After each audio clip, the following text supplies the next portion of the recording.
मैं सोहागपुर की माटी को नमन करता हूँ। मेरे यहाँ जो बैठे हुए अग्रज, मेरे साथीगण, मेरे मित्रगण, मेरे छोटे अनुज, उन सभी को बहुत बहुत साधुवाद, बहुत बहुत धन्यवाद प्रदान करता हूँ।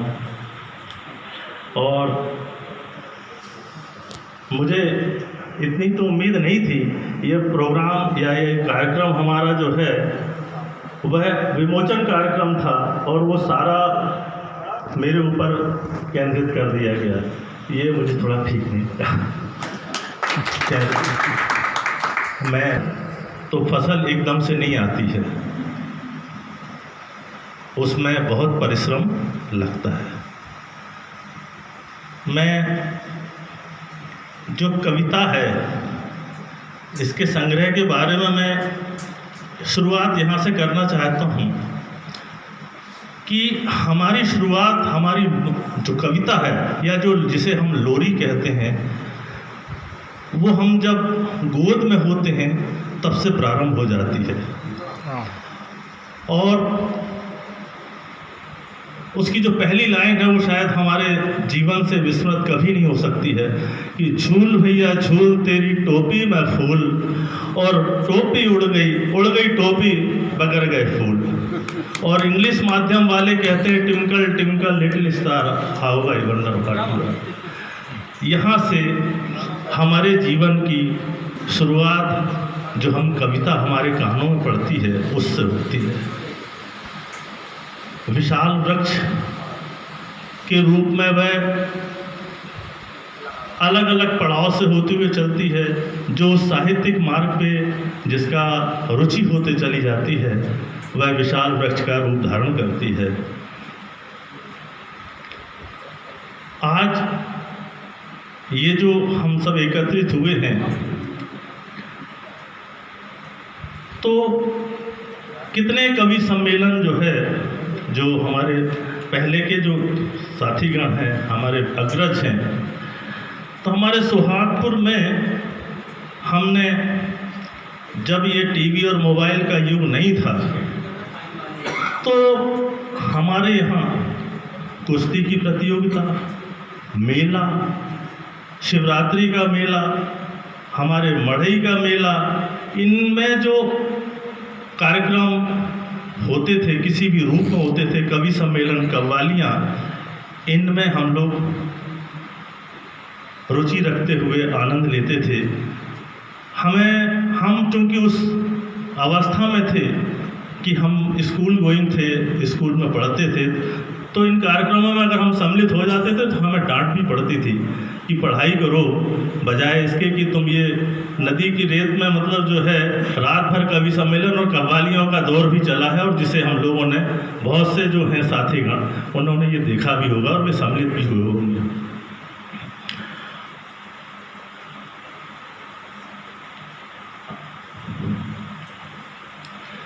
कितनी पीढ़ियां सोहागपुर से हर क्षेत्र में निकली हैं और वे हर क्षेत्र में आगे रही हैं।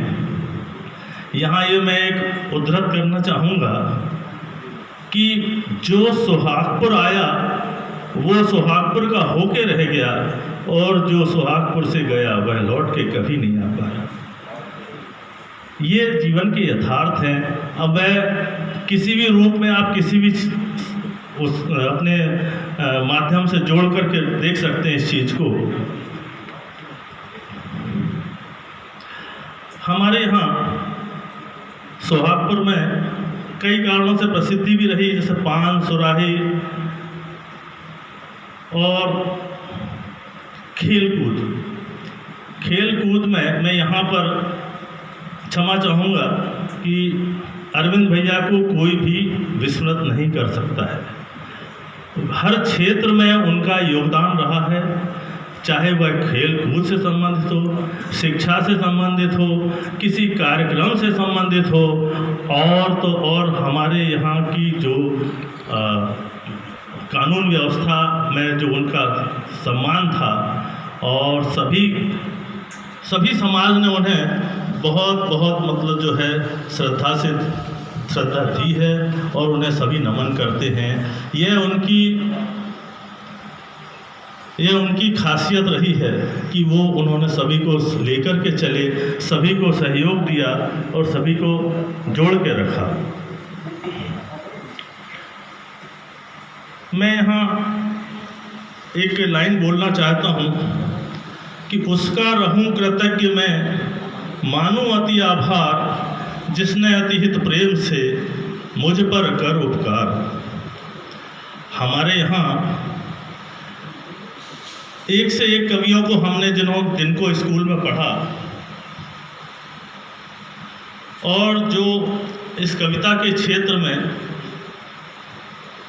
स्तंभ रहे, गोपाल दास नीरज, रामधारी सिंह दिनकर जी और माखनलाल चतुर्वेदी, जो कि हमारे ही क्षेत्र के रहे हैं और जिनकी कविता पुष्प की अभिलाषा आज भारतवर्ष में नहीं, शायद विश्व में भी अगर वह पढ़ी जाती हो तो मुझे कोई आश्चर्य नहीं होगा।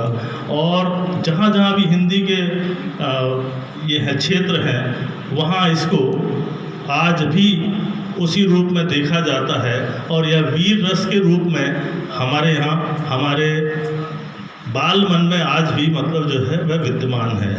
सुभद्रा कुमारी चौहान जी की खूब लड़ी मर्दानी, वह तो झांसी वाली रानी थी।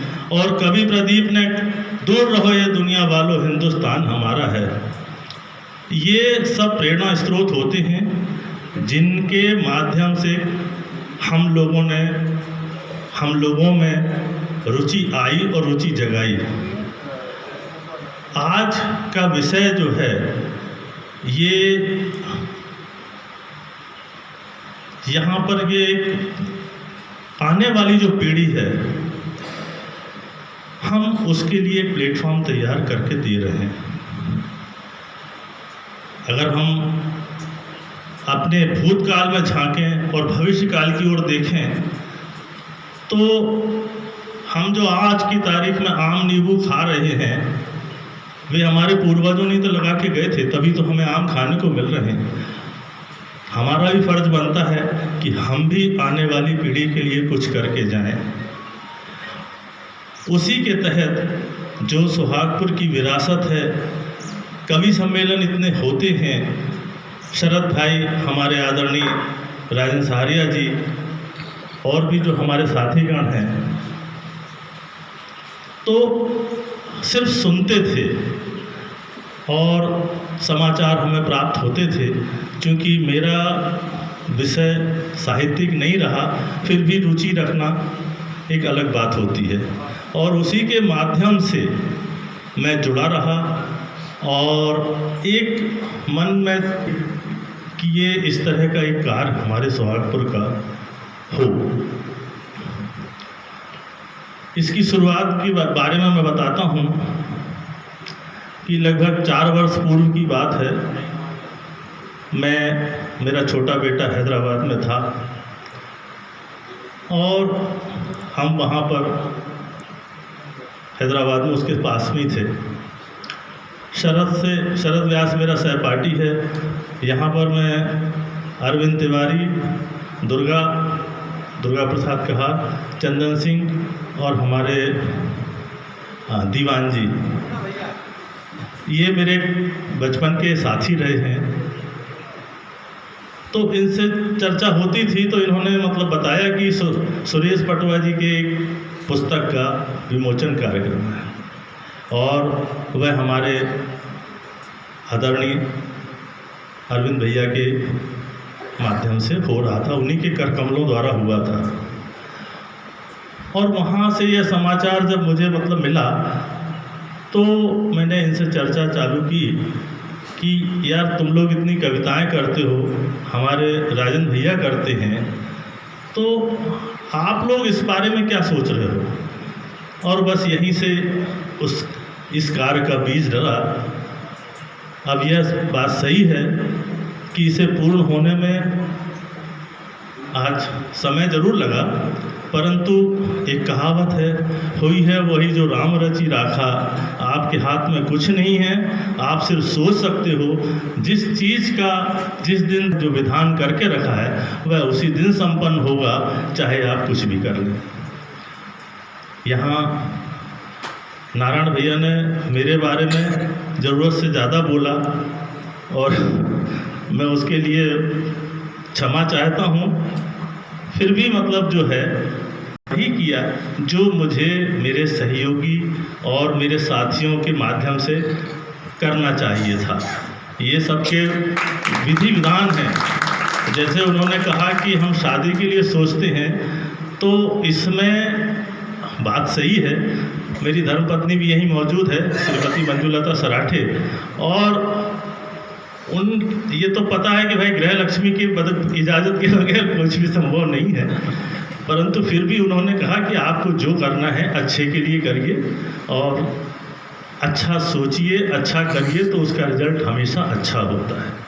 यही इस मूल धारणा इसके पीछे है। हम जो भी कर रहे हैं अच्छे के लिए कर रहे हैं, आने वाली विरासत के लिए कर रहे हैं कि हम आगे की इस विरासत को, इस विधा को संभाल सकें।